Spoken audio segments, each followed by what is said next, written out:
Hey friends, it's Claire from Woodshed Theory, and I'm coming to you today with an exciting video for me.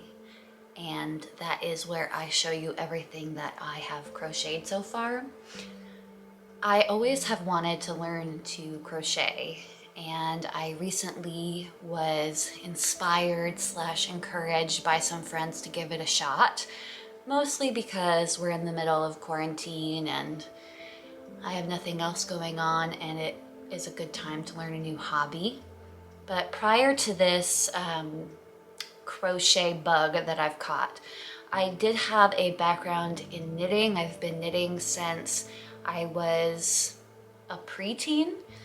I learned from the sweetest old lady. Her name was Ethel, and she would always invite me over to her home, and she would teach me how to do the different knit stitches, and also would make me hamburgers in her George Foreman grill, which I always really appreciated.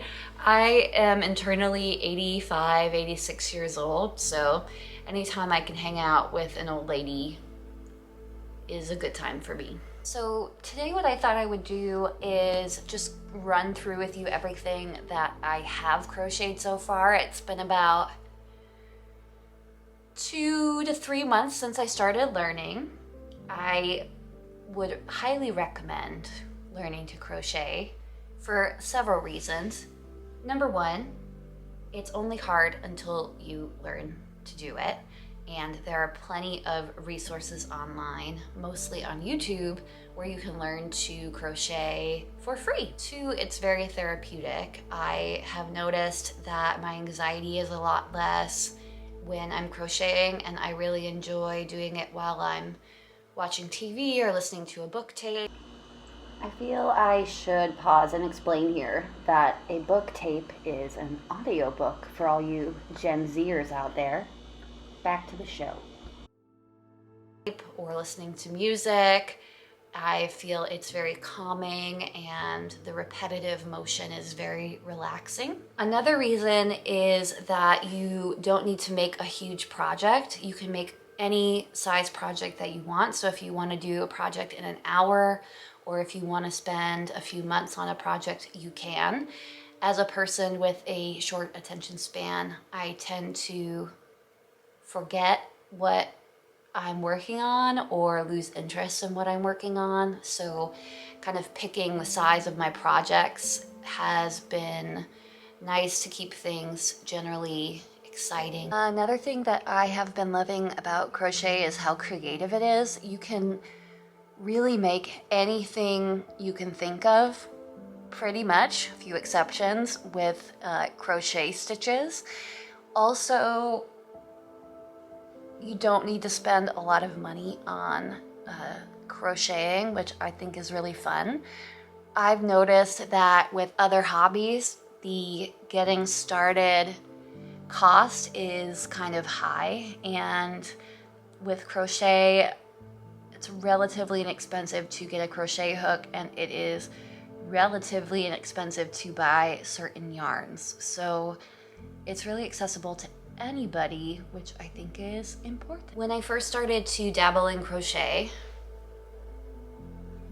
I went to my local Michael's to find a yarn that I felt inspired to learn with, so I wouldn't give up halfway through trying to learn.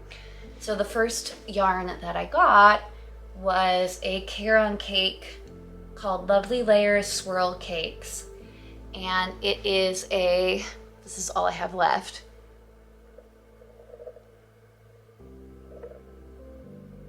It is a roving, I'd say probably bulky 5 yarn. I don't have the label, so I can't remember what it's made of, but I will tell you that if you go on Michael's right now, it is on clearance for $3.99 skein, but not all of the colors are still available. This one is not currently available, but it was a really fun yarn to work with. I will put a picture of what I made up in the corner here so that you can see what I completed. But the first thing I made was 2 cowls and a hat and a cowl for my mom and a cowl for myself. That was the first time I ever started learning how to, I believe that these are double crochets. You know, these are half double crochets, so I thought I was doing double crochets and ended up doing half double crochets, but I was still learning when I did this. And the yarn is just so beautiful, that color with the yellow and the gray, and it's so soft. Beautiful. So that's the first thing that I worked on. Next thing that I made was this beautiful, the ends aren't even woven in, this beautiful bunny afghan that I made for my rabbits. I wanted to learn how to do a granny square, so I just started and didn't stop until I ran out of the skein of baby yarn that I purchased years ago to knit something for a friend's newborn that never got finished. And then the other yarn that you're seeing here is a yarn that my partner bought when we didn't know each other, and that was over 10 years ago. So just another piece of yarn that I was trying to use up so that I would learn how to better crochet. And the stitch are all double crochet, so it worked out pretty easily. It's not that great of stitch tension or anything, but I was just learning and it made me happy. So that's the second thing that I finished. Then I started looking around at other scraps of yarn that I had and realized that I had some extra cotton yarn from a few years ago when I had made, again, some baby stuff for friends. I had some leftover cotton yarn. I don't know, I sent the other washcloth that I made to my mother with the hat. So I can put a picture of the purple washcloth that I made up, but I also wanted to show you my pink washcloth. This is another practice that I was doing with double crochet.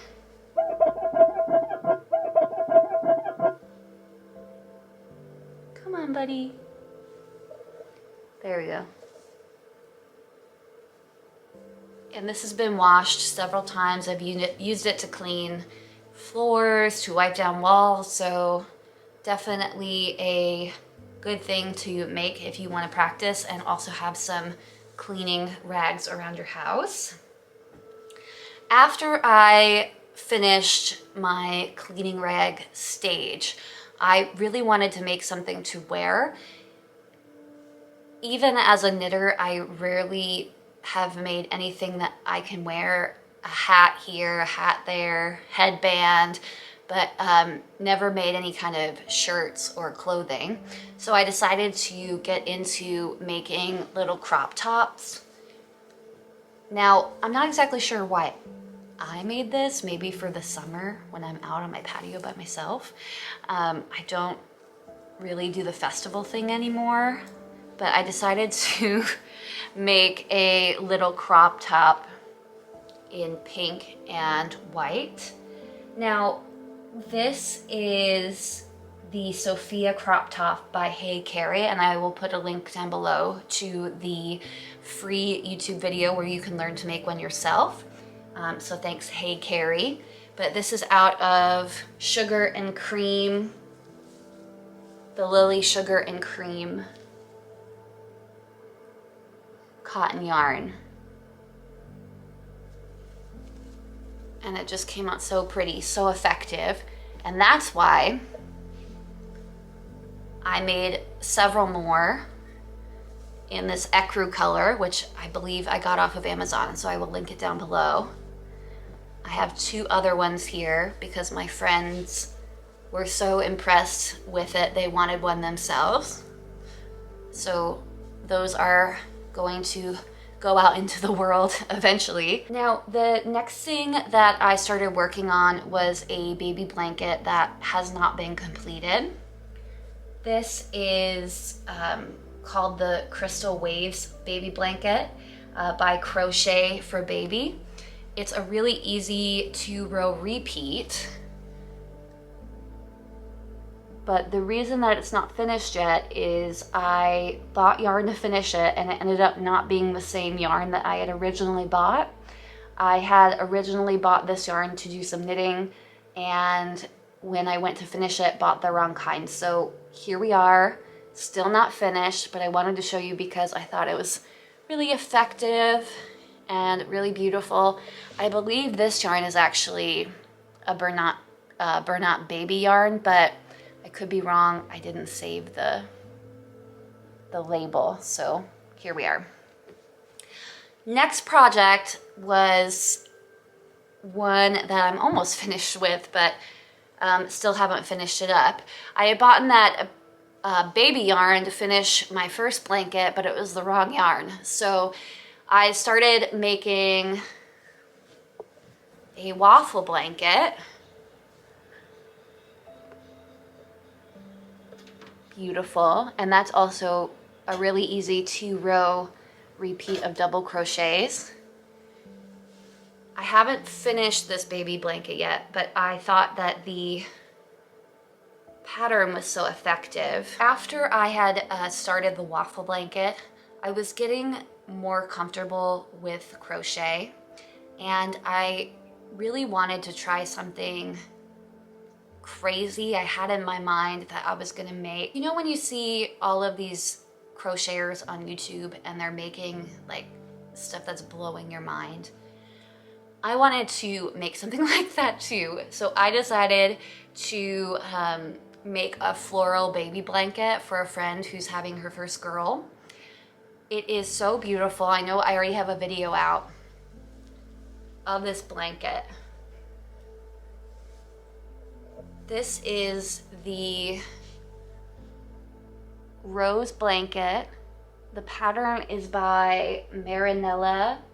I believe it's Marinella Marifusixa. She has both the online walkthrough that you can watch, and you can also buy her pattern for this square blanket, and I will link that below. The join, I believe, let me think. The join I learned from Krista at the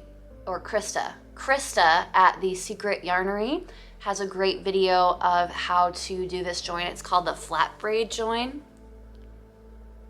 Super beautiful. Not that difficult. It looks a lot harder than it actually is. And the yarn I used for this was a mix of things. I wanted this sage green color, but I couldn't find it in a 4-weight, so it's a 3-weight big twist yarn from Joann's, and this is the renewal one, and that means that it's 100% recycled acrylic. This is also the Joann's big twist yarn in Savor, I think, and it was also 100% acrylic, but this is a number 4.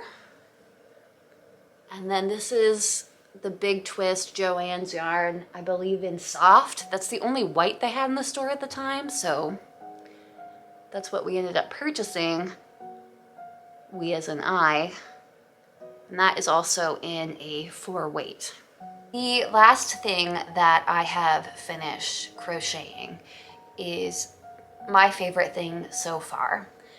Arguably, the rose blanket is way more complicated and prettier than this, but I have never, ever finished a sweater in knit or crochet.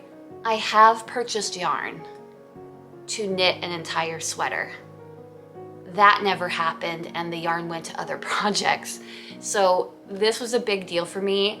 I used a really great pattern by PageeCrochets. I'll link that down below. And basically this entire sweater is double crochet.